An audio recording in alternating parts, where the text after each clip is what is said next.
নারীদের জন্য 4 রকম সাজসজ্জা আল্লাহ পাক রব্বুল আলামিনের পক্ষ থেকে হারাম করা হয়েছে। 1 নাম্বার হলো ঘণ্টাযুক্ত নূপুর পরা। নূপুর পরেনি মেয়েরা পরে, নূপুর পরে। একদিন নবীজি সাল্লাল্লাহু আলাইহি ওয়াসাল্লাম ঘরে আসলেন, এসে দেখেন ফাতেমা অনেক সাজগোজ করেছে, পায়ের মধ্যে ঘণ্টাযুক্ত নূপুর পরেছে। নবীজি ডাক দিলেন, ফাতেমা তুমি কি হাসরের ময়দানে এবং কবরের মধ্যে কম সাজসজ্জা এটা চাও নাকি দুনিয়ায় সাজসজ্জা বেশি চাও? এবার বলতেছেন, ইয়া রাসূলুল্লাহ, আমি দুনিয়াতে সাজসজ্জা হয়ে থাকবো এটা চাবো কেন? আমি তো কবরে এবং হাসরে বেশি সাজসজ্জিত হয়ে দাঁড়াবো এটা চাই। তখন নবীজি বললেন, যদি এটাই হয় এই বয়সে বেশ সাজগোজ করো না, ঘণ্টাযুক্ত নূপুর পরেছ, ঘণ্টাযুক্ত নূপুর পরবা না। কারণ যেই ঘরের মধ্যে ঘণ্টাযুক্ত নূপুর পরা হয় এবং আওয়াজ হয়, ওই ঘরে আল্লাহর ফেরেশতা আসে না। নাউযুবিল্লাহ। 2 নম্বরে কপালের মধ্যে টিপ পরা মহিলা মনে হয় আমাদের দেশে নাই। ছোট টিপ, বড় টিপ, এত বড় বড় টিপ আছে নি? কপালের থেকে টিপ বড়, বুঝায় যে যত বড় টিপ হবে ছেলে মানুষ আমার দিকে তত বেশি তাকাবে। টিপ এটার নাম, আমি যদি হেডলাইট কি নাম, হোন্ডার যেমন সামনে হেডলাইট থাকে, মহিলাদের হেডলাইট কপালের মধ্যে দেয় যে এখানে একটা টিপ করলে আমার দিকে বেশি মানুষের নজর আসবে। দুনিয়ার মুসলমান ইমানদার আল্লাহর কোরআন এই টিপ আপনি পড়তে পারবেন এক জায়গায়, সেটা হলো স্বামীকে দেখানোর জন্য, পর পুরুষকে দেখানোর জন্য, নিজের সৌন্দর্য বাহিরে প্রকাশ করার জন্য। কোনো মা কপালে কোনো রকম টিপ করতে পারবে না, যদি পরে তো কি হবে? এই টিপ আসার আসলো থেকে ইতিহাস কি?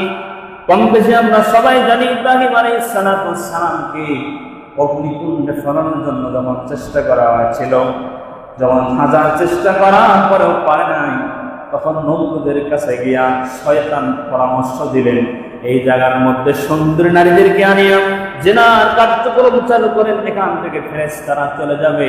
ফেরেশতা যখন চলে যাবে অতি সহজেই আপনি ইব্রাহিমকে আগুনের মধ্যে ফালায় দিতে পারবেন।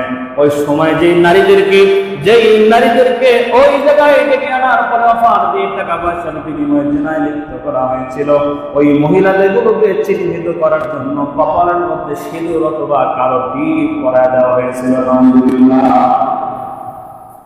সংক্ষেপ করে বলে 2 নম্বর পরচুলা নকল চুল।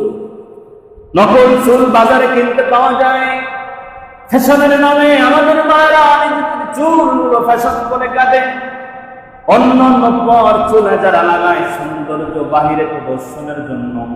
আল্লাহর নবী বলেন, এই পর চুলা নকল চুল লাগানো এটা মুসলমানদের মেয়েদের জন্য জায়েজ নাই, হারাম। 4 নম্বর হলো ভুরু পেলাক করা, করেনি? ভুরু পেলাক করে, ভুরু কাটে। আফসোস লাগে আমার, এই দুনিয়ার মুসলমান মাথার চুল এটা বড় হয়, এটা কাটা লাগে, মোষ এটা বড় হয়, কাটা লাগে। দুনিয়ার মুসলমান আল্লাহ পাক রব্বুল আলামিন মানুষের শরীরের মধ্যে আরো কিছু গোপন জায়গায় লোম দিয়েছেন, যেগুলো বড় হইলে কাটার বিধান আছে। এগুলো লম্বা হয়, এই জন্য কাটা লাগে। কিন্তু আজ পর্যন্ত চোখের উপরে যে ভুরু আল্লাহ দান করেছেন, চোখের মধ্যে যে পাপড়ি আল্লাহ দান করেছেন, এই পাপড়ি গুলো এত বড় হয় না যে এগুলোকে কখনো কাটার প্রয়োজন হয়, ঠিক না? এটাও তো চামড়ার উপরে উঠেছে, মাথার চুলে তো চামড়ার উপরে। এই যে গায়ের লোমগুলো আছে, লোমগুলো এত বড় হয় না যে লোমগুলো আমাদেরকে কেটে টানতে হয়। দুনিয়া মুসলমান ইমানদার আল্লাহর গোলাম, যেইগুলো কাটতে হয় আল্লাহ পাক রব্বুল আলামিন কাটার বিধান দিয়েছেন, আর যেইগুলো কাটা লাগে না ওইগুলো আমার আল্লাহ অত করে দিয়েছেন।